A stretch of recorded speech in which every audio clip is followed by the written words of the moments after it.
할렐루야. 하나님의 크신 은혜와 우리 주 예수 그리스도의 평강이 오늘도 하나님의 은혜를 사모하는 태연의 모든 성도들과 가정이 함께 하시기를 주님의 이름으로 축원합니다. 우리는 지금 사순절을 보내고 있는데 더 영적으로 더 강건하고 거룩하고 순결한 삶을 살아가는 여러분들이 되셨으면 좋겠습니다. 하나님께서 우리 인간을 창조하셨는데 정말 신비롭고 아름답게 창조하셨습니다. 자기의 몸을 보면 잘 모르겠지만 우리 몸에 있는 내부를 보면 순환기, 소화기, 이런 혈관이라든지 신경이라든지 이런 조직들이 그냥 우연히 만들어졌다고는 도저히 생각할 수 없을 만큼 아주 치밀하게 만들어져 있습니다. 특별히 우리 몸 안에 있는 혈액에는 백혈구와 적혈구가 있는데 적혈구는 산소와 영양분을 옮기는 역할을 하고 백혈구는 바깥에서 들어오는 적들을 막아내는 균을 막아내고 외부에서 들어오는 나쁜 것들을 막아서 몸을 보호하는 일을 합니다. 자가 면역 체계인 거죠. 몸에 들어온 이물질이나 균이나 바이러스를 막아내고 또 림프액들은 그 시체들을 림프액으로 감싸서 가래나 이런 고름으로 바깥에 배출을 합니다. 우리가 병에 안 걸릴 수는 없지만 병을 이겨낼 수 있는 것은 하나님이 우리 몸에 허락하신 이런 면역 시스템 때문이죠. 하지만 우리 몸의 면역이 무너지는 순간이 있는데 그것은 스트레스를 지속적으로 받을 때입니다. 우리가 거룩하게 살고자 하지만 그러나 생각보다 도전이 만만치 않아요. 우리 힘들게 하고 고통스럽게 하는 스트레스는 늘 있어 왔습니다. 사실 우리가 태어난 순간부터 스트레스는 언제나 우리를 따라왔죠. 아기가 세상에 태어난 순간부터 아기는 세상의 추위와 굶주림, 고통과 싸우면서 살아가야 합니다. 제가 여러 번 말씀드려도 안 믿겠지만 제가 태어날 때 일을 저는 생생히 기억을 하거든요. 몇 번 얘기해도 안 믿었어요. 제가 예정일이 12월 2일이었는데 태어난 게 그 다음에 1월 4일이니까 한 달을 어머니 뱃속에서 버티고 안 나오겠다고 있었대요. 이 세상 너무 힘들고 어려운 거 아니까 안 나려고 했나 봐요. 머리카락이 다 길어서 이렇게 치렁치렁하게 손톱 발톱을 길어서 나오고 아마 그래서 그랬는지 태어날 때 누가 저를 때렸는지도 전 기억을 합니다. 태어나서 빛이 보이고 제가 거꾸로 들렸는데 누가 제 엉덩이를 세게 때리더라고요. 그래서 저 울었죠. 안 믿는 것 같아요. 그 당시에 산파가 이렇게 끄집어냈는데 그분이 얼마 전에 돌아가셨어요. 100세가 넘어서 그 권사님이셨는데 정두리라고 제가 그분이 저를 꺼내주고 저를 이렇게 어머니 품에 안겨줬다. 그것까진 기억을 못하고 그냥 맞았다는 그 억울한 기억 그것만 제가 기억하고 있습니다. 아기는 태어나면서부터 스트레스를 받게 되어 있어요. 스트레스란 영어로 우리나라 말로 번역하면 긴장 또는 짜증 이렇게 번역이 되는데 우리를 힘들게 하는 외부 요인을 스트레스 요인이라고 하고 우리 몸이 그것을 이겨내려고 하는 그 시스템이 스트레스라고 말합니다.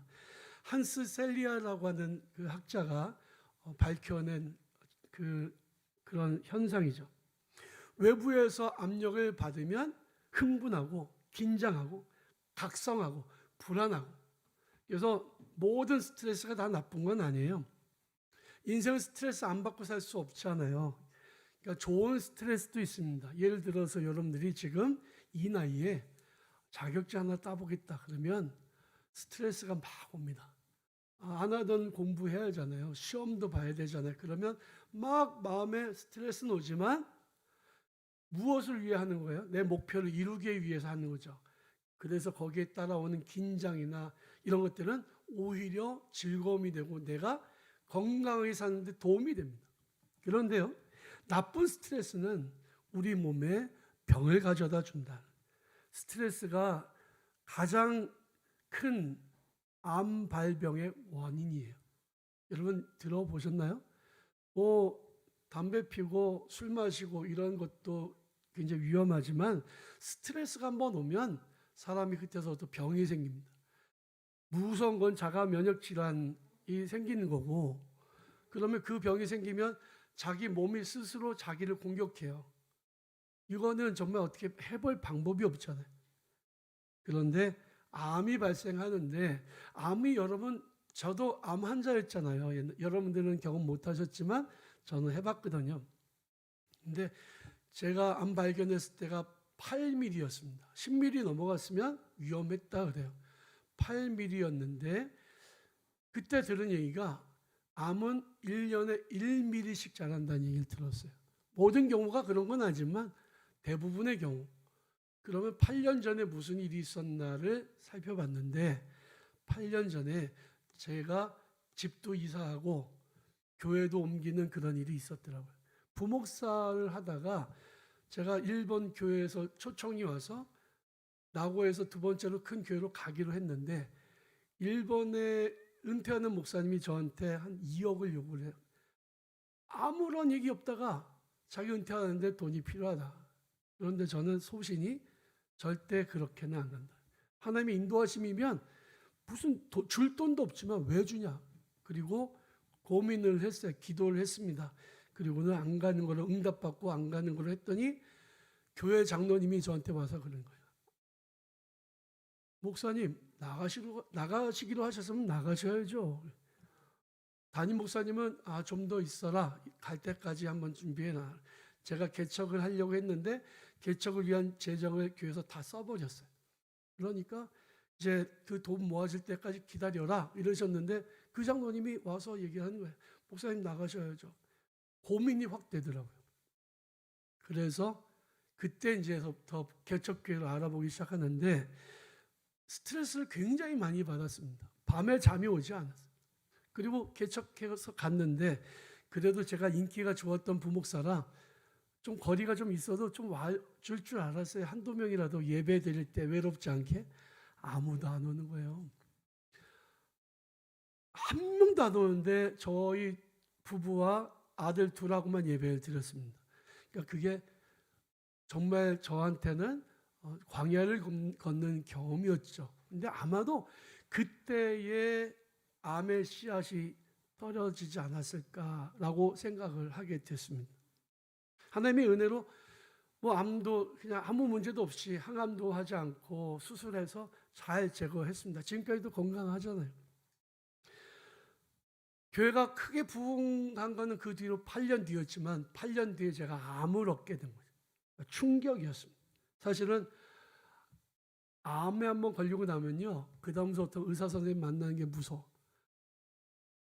다른 사람 차트를 보고 고개 이렇게 해도 제 얘기하는 줄 알고 심장이 떨어지더라고요.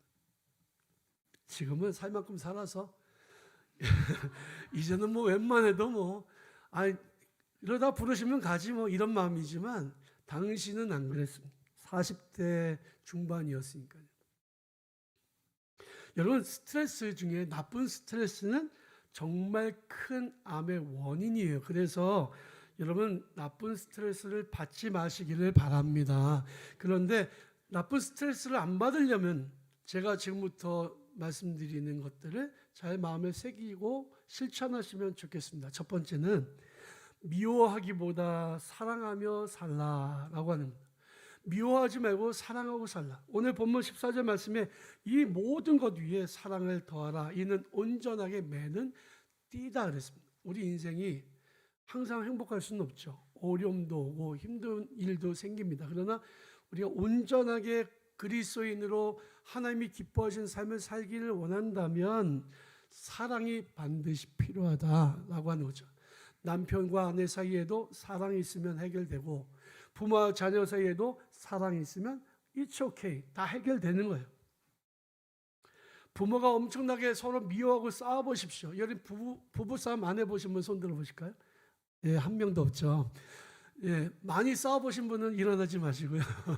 네, 많이 싸우고 그러면 부부도 서로 앙금이 생깁니다. 칼로 물베기는 무슨 싸우면 감정이 생기잖아요. 아주 힘들어요. 그거 해결할 때까지 되게 힘들잖아요. 그런데 그것 때문에 힘든 사람들이 또 있습니다. 자녀들입니다. 부모가 싸우면 자녀들의 스트레스는 이루 말할 수 없는 거죠. 제가 어렸을 때 국민학교 다녔어요. 저는 초등학교가 아니라. 근데 국민학교 다닐 때에 저희 집에 어떤 분이 찾아오셨는데 그분이 성가대 지휘자셨어요. 저희 어머니 아버지는 성가대 대원이었어요. 근데 그 성가대 지휘자가 저희 어머니 아버지를 중매시켜줬어요. 그분이 우리 집에 오자마자 봉변을 당하는 거예요. 어머니가 왜 이런 남자를 소개시켜줘서 왜 이렇게 고통스럽게 만드냐, 나를 평생에 이렇게 힘들게 날 만드냐고. 그 지휘자 선생님은 와서 그냥 절절절절 잘 되면 양복 한 벌이지만 안 되면은 정말 엄청난 원망을 평생 짊어지고 살아야 돼요. 그러니까 바깥에서 듣는 우리는 스트레스가 이루 말할 수가 없는 거죠. 그때 제가 그랬습니다. 속으로 어머니 왜 날 낳으셔서 이 고통을 이렇게 하시나? 내가 왜 태어나서 이 꼴을 봐야 됩니까 하나님? 그때 믿음이 있었으니까 견뎌냈지. 자녀들이 도저히 견디기가 힘든 거죠. 저는요, 우리나라의 저출산의 원인이 뭐라고 생각하냐 그러면 젊은 사람들이 결혼 안 하는 것이 가장 큰 원인이다. 아기를 낳아서 기르는 게 힘들어서가 아니에요. 돈이 많이 들어서 아기 안 낳는 게 아니에요. 부모가 싸우는 걸 봤는데 그걸 보고 자라는 아이들이 결혼하겠냐. 그런 아이들이 결혼을 왜 해요? 안 하지. 차라리 혼자 사는 편이 행복하다. 젊은 세대가 아기를 잘 낳게 하려면 부모 세대가 행복한 모습을 보여줘야 합니다. 가정에서의 스트레스로 그 다음 세대들이 큰 고통을 겪게 돼요. 그래서 사랑이라는 것은 정말로 중요한 거다. 여러분, 사랑하며 사시기를 바랍니다. 미워하며 사시지 말기를 바랍니다. 둘째로 원망하기보다 감사하고 살라라고 하는 겁니다. 본문 17절에 보면 또 무엇을 하든지 말에나 일에나 다 예수의 이름으로 하고 그를 힘입어 하나님 아버지께 감사하라라고 말씀하고 있습니다. 원망이 시작되면 스트레스가 찾아오고요. 감사가 시작되면 스트레스는 사라지고 기쁨이 찾아오게 됩니다. 원망은 어디에서부터 오냐? 불평에서부터 오고, 불평은 불만족에서부터 오는 거예요. 내게 있는 것 감사해야죠.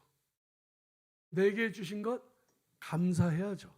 내가 처한 형편이 어떠하든지 자족하는 법을 배워야 합니다. 나는 왜 이건희 집안에서 태어나지 않았어? 나는 왜 이런 집안에서, 흙수저 집안에서 태어났어? 원망을 하면 무슨 소용이 있어요? 해결이 됩니까? 스트레스만 찾아오는 거죠. 부모를 원망하고 세상을 원망하고 심지어 하나님을 원망합니다. 이런 태도를 가진 사람은 영원히 행복할 수가 없어요. 끊임없이 스트레스가 찾아오게 되어 있습니다. 하지만 하나님은 자기에게 허락하신 것들을 만족하고 감사하는 사람들은 그들에게 기쁨과 행복을 주십니다. 사도 바울은 빌립보서 4장 12절에서 이렇게 말씀합니다. 나는 비천에 처할 줄도 알고 풍부에 처할 줄도 알아. 모든 일 곧 배부름과 배고픔과 풍부와 궁핍에도 처할 줄 아는 일체의 비결을 배웠노라. 부족해도 모자라도 만족하고 사는 사람에게는 나쁜 스트레스가 찾아올 틈이 없습니다. 그러므로 골로새서 3장 15절 오늘 본 말씀에서 그리스도의 평강이 너희 마음을 주장하게 하라. 너희는 평강을 위하여 한 몸으로 부르심을 받았나니 또 너희는 또한 감사하는 자가 되라라고 말씀하고 있는 것입니다. 여러분, 불평하지 마시고 원망하지 마시고 감사하며 사시기를 바랍니다. 셋째로 저주하지 말고 축복하고 살라라고 하는 겁니다. 오늘 본 말씀 12절에 보면 그러므로 너희는 하나님이 택하사 거룩하고 사랑받는 자처럼 긍휼과 자비와 겸손과 온유와 오래 참음을 옷 입고 누가 누구에게 불만이 있거든 서로 용납하여 피차 용서하되 주께서 너희를 용서하신 것 같이 너희도 그렇게 하라라고 말씀하고 있습니다. 여러분 솔직하게 대답하세요. 지금 미워하는 사람 있나요? 네. 죽도록 미워하는 사람 있나요? 네, 죽도록 미워하는 분들이 계시네요. 정직한 거예요. 아니 정말 왼수 같은 인간들이 있잖아요. 그것들은 왜 밥 먹고 사나 몰라 빨리 좀 가면 좋을 텐데 뭐 이런 생각 드는 경우도 있죠. 근데 여러분 스트레스는 누구를 통해서 오느냐? 나와 다른 사람과의 관계를 통해서 옵니다. 제가 어제 스트레스가 아주 그냥 막 올라갔던 순간이 있었어요. 직원 예배를 드리고 있는데 전화가 모르는 전화가 옵니다. 예배 잠깐 마치고 회의 중이었으니까 전화를 받았더니 갑자기 전화로 그러는 거예요. 차 잘못 세웠으니까 똑바로 세우세요. 저는 분명히 잘 세웠거든요. 주차선 안에 똑바로 세우라는 거예요. 그래서 잘 세웠는데니까 나와보세요. 그래서 전화를 끊어요. 나가보니까 그 경비 아저씨인데 주차선에 잘 세웠는데요. 제가 차 세울 때 뒤에 차가 좀 앞에 나와 있었어요. 그래서 제 차가 주차선에 약간 앞으로 나와 있습니다. 그것도 지장이 없는데요. 여기 경비실 앞이니까. 근데 경비실 앞에 제 차가 약간 나왔는데 한 이 정도? 그거 잘못 세웠다고 저한테 그 똑바로 세우라고 지적질을 하는 거예요. 그래서 제가 생각했어요. 야, 경비원이 다 갑질을 하네. 보통 아파트 주민이 갑질을 하지 경비원이 갑질을 합니까? 화가 났어요. 아니 똑바로 세웠는데 왜 이걸 가지고 빼라고 하냐? 다른 차가 들어와야 되니까 버스가 들어와야 되는 뭐 여기에 트럭이 들어와야 되는데 좁대요. 옆에 보니까 다른 사람이 차를 세워놨어요. 이쪽에 주차선 아닌데 왜 저걸 빼라고 하느냐? 그래서 제가 따졌죠. 그랬더니 잔말 말고 빼래요. 그래서 화가 막 올라오는데 제가 태원교회 담임 목사잖아요. 근데 아파트 관리인하고 제가 싸우면 뭐가 되겠습니까? 싸워서 이겨도 지는 거지. 그래서 꾹 참고 째려보고 올라왔어요. 근데 올라와서 생각을 해보니까 야, 이거 마음이 불편해서 안 되겠어. 스트레스가 오고 그래서 제가 내려가서 선생님 당신이 그렇게 말씀해서 내가 화가 났지만 그냥 없던 걸로 합시다. 미안하다는 소리는 하고 싶은 마음이 없고 없던 걸로 합시다. 그러니까 그분도 자기도 별로 좋지는 않으니까 알았다고 변명하고 그러고 끝났습니다. 근데 마음이 너무너무 편안해지는 거예요. 여러분 지금 누군가를 미워하면 마음에 정말 분노와 스트레스가 계속 끊임없이 찾아오는 거죠. 제가 아파트에 사는데 아파트 윗집에 이렇게 이사 오는 분들이 아기가 있는 집은요. 그 운동장이에요, 집이요. 여기서부터 끝까지 다다다다 그리고 그것도 한밤중에 자려고 하면 뛰어다니고 물건을 책상을 막 지지 끌고 못 견디겠더라고요. 근데 제가 목사잖아요. 뭐라고 할 수는 없고 도저히 견딜 수 없으니까 경비실에다가 얘기를 했습니다. 그러면 잠깐 괜찮다가 또 다시 그래요. 보통의 경우는 어떻게 합니까? 싸우죠. 애 똑바로 좀 교육시키라고. 그리고 막 싸웁니다. 다툽니다. 짜증 섞인 말로 좀 그러지 말라고 얘기하면 어떻게 됩니까? 그 윗집 사는 사람들이 애들한테 야, 더 뛰어. 그러면 쾅쾅쾅쾅 난리가 나면 그럼 아랫집에서 어떻게 합니까? 그 소음에 대한 보복을 해야 되니까 우퍼 스피커를 사서 천장에 달아놔. 밤새도록 쿵쿵쿵쿵쿵쿵쿵 올리면 어떻게 돼요? 그 다음에는 주먹 싸움이 나고 칼부림이 나는 거죠. 여러분 그 사이에 받는 스트레스야 말로 어마어마한 거 아니겠습니까? 누군가와 싸우고 다투고 저는 옛날에 학교 다닐 때 제일 싫었던 말이 너 수업 끝나고 화장실로 와. 그러면 수업 내내 스트레스예요. 싸워서 제가 이겨도 스트레스예요. 제가 싸워서 다 이겼지 진 적은 없어요. 학교 다닐 때 2번 싸웠는데 제가 싸운 게 아니라 걔네들이 싸움을 걸었죠. 두 번 싸워서 두 번 다 이겼지만 너 뒤로 나와 그러면 나갈 때까지 스트레스. 왜 그런 삶을 사냔 말이에요. 저주하지 말고 축복하라고 로마서 12장에 말씀하고 있습니다. 너희를 박해하는 자를 축복하라. 축복하고 저주하지 말라. 아무에게도 악으로 악을 갚지 말고 모든 사람 앞에서 선한 일을 도모하라. 할 수 있거든. 너희들은 모든 사람과 더불어 화목하라. 악에게 지지 말고 선으로 악을 이기라. 여러분, 이기려고 하지 마시고요, 져주시길 바랍니다.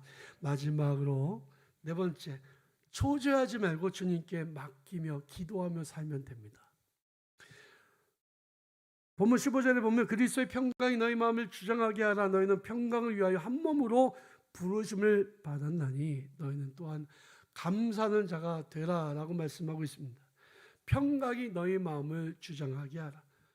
불안하고 초조하고 그러면 인생에 이 스트레스가 끊임없이 찾아옵니다. 여러분, 우리의 인생은 홀로 가는 길이 아니에요. 예수님이 말씀하시기를 볼지어다 내가 세상 끝날까지 너희와 항상 함께 있으리라. 항상 함께 있으리라고 약속을 하셨습니다. 이사야 선지자를 통해서 하나님 말씀하시기를 두려워하지 말라 놀라지 말라 난 너희 하나님이 됨이니라. 내가 너와 항상 함께 있으리라고 말씀하셨습니다. 우리는 무거운 짐을 지고 어렵고 힘든 일이 생길 때마다 그 스트레스를 짊어지고 고통스러워합니다. 주님은 뭐라고 말씀하십니까? 수고하고 무거운 짐진 자들아 다 내게로 오라. 내가 너희를 편히 쉬게 하리라. 우리는 우리의 짐을 주님께 맡겨드려야 합니다. 우리 인생은 많은 스트레스가 생길 수밖에 없는 환경이지만 우리가 주님을 찾고 주님께 맡기고 기도하면 주님께서는 그 문제를 해결해 주신다는 사실을 믿으시기 바랍니다. 주님은 나를 위해서 온갖 십자가의 고통을 다 당하셨습니다. 십자가의 길을 걸어가실 때 얼마나 많은 스트레스와 고통이 있으셨을까요? 겟세마네 동산에서 예수께서 기도하실 때에 누가복음 22장 44절에 보면 이렇게 말씀이 기록되어 있어요. 예수께서 힘쓰시고 애써 더욱 간절히 기도하시니 땀이 땅에 떨어지는 핏방울 같이 되었더라. 학자들에 의하면, 의사들에 의하면 사람이 극심한 스트레스를 받으면 모세 혈관이 터진대요. 예수님의 얼굴에 땀이 피처럼 보였다는 얘기는 어마어마한 스트레스를 받고 계셨다는 것을 의미합니다. 예수님이 당하신 그 고난, 받으신 그 스트레스는 나의 죄를 사하시고 나를 구원하시기 위해서 당하신 고난이었어요. 이 사순절에 우리가 예수님의 고난을 묵상하기를 원합니다. 히브리서 4장 15절에 보면 우리에게 있는 대제사장은 우리 연약함을 동정하지 못하실 이가 아니요 모든 일에 우리와 똑같이 시험을 받으신 이로되 죄는 없으시다 라고 말씀하고 있습니다. 주님은 우리가 받아야 될 스트레스를 이미 다 당하셨어요. 우리의 고통과 아픔과 그 모든 슬픔도 지금 다 알고 계십니다. 그러니 주님 말씀하신 대로 수고하고 무거운 짐을 다 주님께 맡기고 주님 앞에 나아가 참된 평안과 안식을 누리는 성도들이 되시기를 바랍니다. 우리가 주님 앞에 나아가도록 우리를 도우시는 분이 계신데 그분이 바로 성령 하나님이세요. 로마서 8장 26절에 보면 이와 같이 성령도 우리 연약함을 도우시나니 우리는 마땅히 기도할 바를 알지 못하나 오직 성령이 말할 수 없는 탄식으로 우리를 위하여 친히 간구하신다고 말씀하셨습니다. 사랑하는 성도 여러분, 주님 찾으시고 어려운 일 당할 때 주님을 의지하시길 바랍니다. 그리하여 주님께서 도와주시는 은혜로 넉넉히 이기고 승리하는 저희 모두가 되기를 주님의 이름으로 축원합니다.